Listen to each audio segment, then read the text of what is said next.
Karena merasa gagal meminang Laila untuk putranya, sebagai harapan terakhirnya, Said meminta pertolongan dari teman-teman putranya agar dapat menyadarkan putranya dengan nasihat-nasihat yang bagus. Teman-teman Majnun mengajaknya berbicara dan berusaha mendebatnya dengan halus. "Mengapa hanya Laila?" tanya mereka. "Ada begitu banyak gadis di suku kita yang tak kalah menariknya dengan Laila. Beraroma wangi, berpipi merah bak tulip, berbibir bak kelopak mawar, dan bermata indah. Kecantikan yang mungkin lebih dari gadis yang telah mencuri hatimu. Kita mengenal begitu banyak gadis cantik, kau hanya tinggal memilih. Ayolah, daripada kau semakin menyiksa hatimu dan menjadikannya sebagai kuil bagi gadis yang tak dapat kau miliki, lebih baik kau mencari seseorang yang dapat memberikan rasa nyaman di hatimu dan memenuhinya dengan kebahagiaan. Pilihlah gadis dari suku kita sendiri. Carilah pasangan hidup yang pantas untukmu. Lupakan saja Laila, lepaskan dia."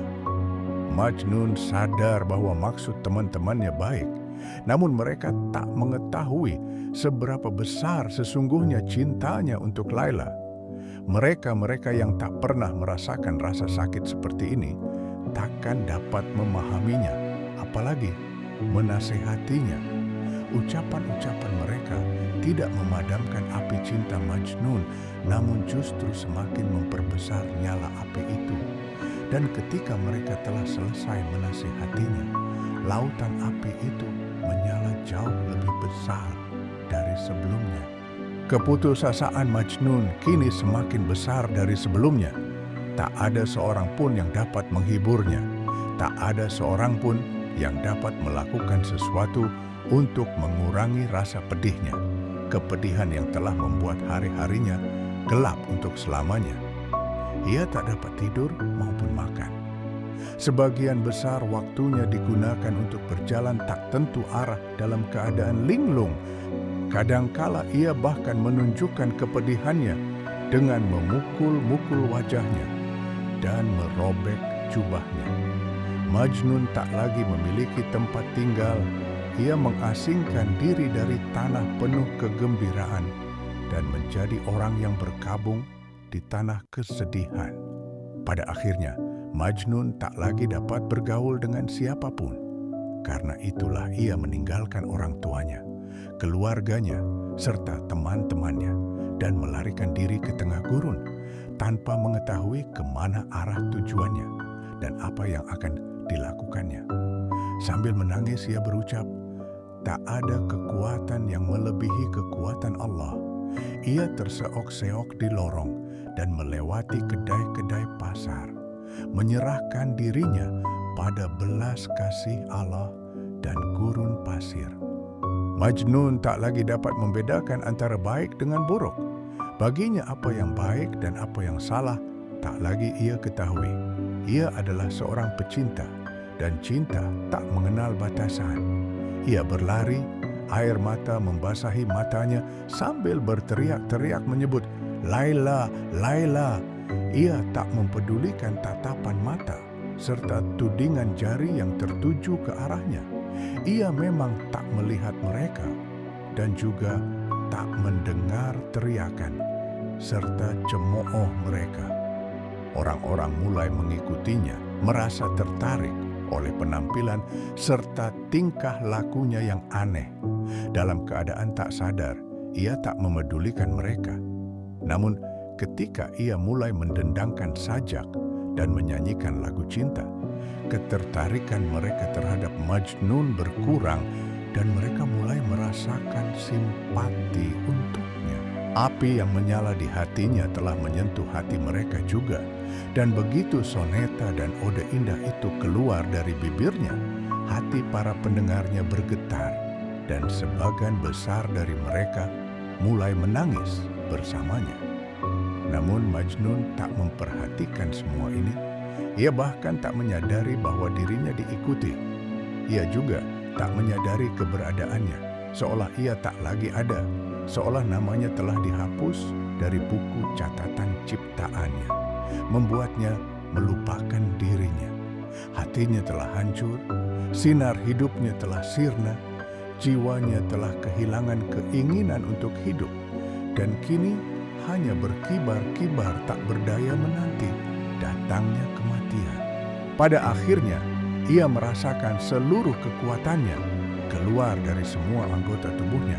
Ia jatuh berlutut seolah akan berdoa. Dengan bibir kering, ia berteriak, "Demi Allah, siapakah yang dapat menyembuhkan rasa sakitku? Aku adalah orang yang terasing, orang buangan, dan yatim piatu. Di manakah rumahku? Di mana teman-teman serta keluargaku? Aku terputus dari mereka, dan mereka tak berusaha untuk mencari jalan ke arahku. Dan aku terpisahkan dari satu-satunya orang yang kucintai. Namaku bagaikan kotoran, dan reputasiku hancur, seperti sebuah gelas kristal yang hancur oleh batu takdir. Duniaku dulu dipenuhi dengan musik kebahagiaan. Kini yang kudengar hanyalah bunyi cenderang perpisahan. Laila, cintaku, kekasihku, aku adalah budakmu, korbanmu. Aku adalah seorang pemburu yang terjebak dalam sebuah permainan. Jiwaku tak dapat melakukan apapun, ia hanya dapat mengikuti gadis yang memiliki hatiku. Jika ia berkata, minumlah anggur cinta dan mabuklah kau, maka aku harus menurutinya. Jika ia berkata, jadilah gila karena hasratmu, siapa yang harus kutentang? Tak mungkin seorang pria gila seperti Majnun akan dapat ditaklukkan. Jadi jangan coba melakukannya. Harapan apa yang dimiliki oleh hati yang hancur seperti hatiku? Satu-satunya harapanku hanyalah bumi akan terbuka lebar dan menelanku bulat-bulat, atau halilintar akan menyambar melalui surga dan menghantamku hingga mati. Tak adakah yang bersedia menyerahkanku ke tangan malaikat maut? Tak adakah yang ingin menyelamatkanku dari diriku sendiri dan juga menyelamatkan dunia dari kegilaanku? Karena aku sudah benar-benar gila. Aku adalah orang yang canggung. Aku adalah iblis yang menyamar menjadi manusia. Aku hanyalah rasa malu bagi keluargaku dan onak dalam sukuku. Dengan menyebutkan namaku saja dapat membuat siapapun yang mengenalku akan menggantung diri mereka dengan rasa malu. Siapapun bisa menumpahkan darahku. Kunyatakan hal itu sah untuk dilakukan, karena aku adalah orang yang berada di luar perlindungan hukum. Oleh karena itu, siapapun yang membunuhku takkan dianggap bersalah. Jadi, selamat tinggal teman-temanku, karena aku harus pergi. Semoga Allah selalu memberkahi dan menjaga kalian, dan semoga kalian semua memaafkanku. Tak ada yang bisa kalian lakukan untukku sekarang. Gelas itu telah terjatuh dari kedua tanganku, dan anggur itu telah tumpah. Tak ada lagi kebahagiaan, tak ada lagi akal sehat. Yang tersisa hanyalah serpihan-serpihan setajam pisau cukur. Lihatlah bagaimana serpihan-serpihan itu memotongku. Semua orang yang mengelilinginya memandangnya dengan tak percaya tatkala ia berbicara, bertanya-tanya apakah ia menyadari keberadaan mereka.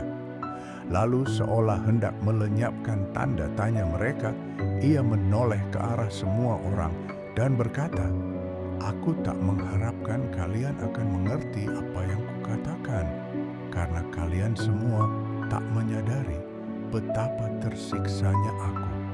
Jadi, tinggalkan aku, biarkan aku pergi, dan jangan mencoba untuk mencariku, karena pencarian kalian hanya akan sia-sia saja.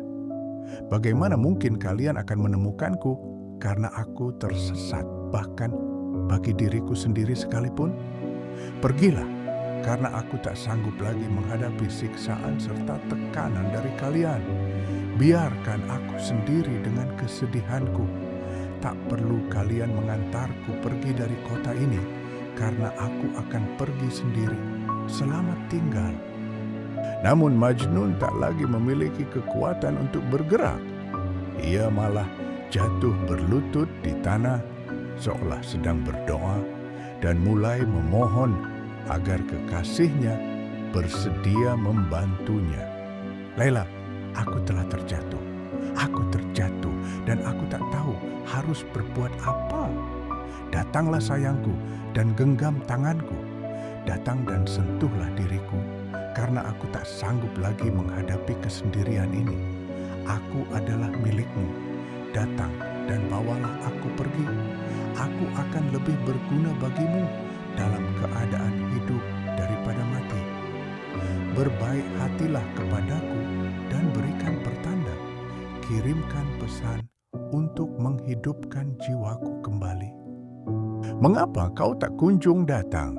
Mengapa mereka menawanmu ketika seharusnya aku, si orang gilalah yang terikat oleh rantai?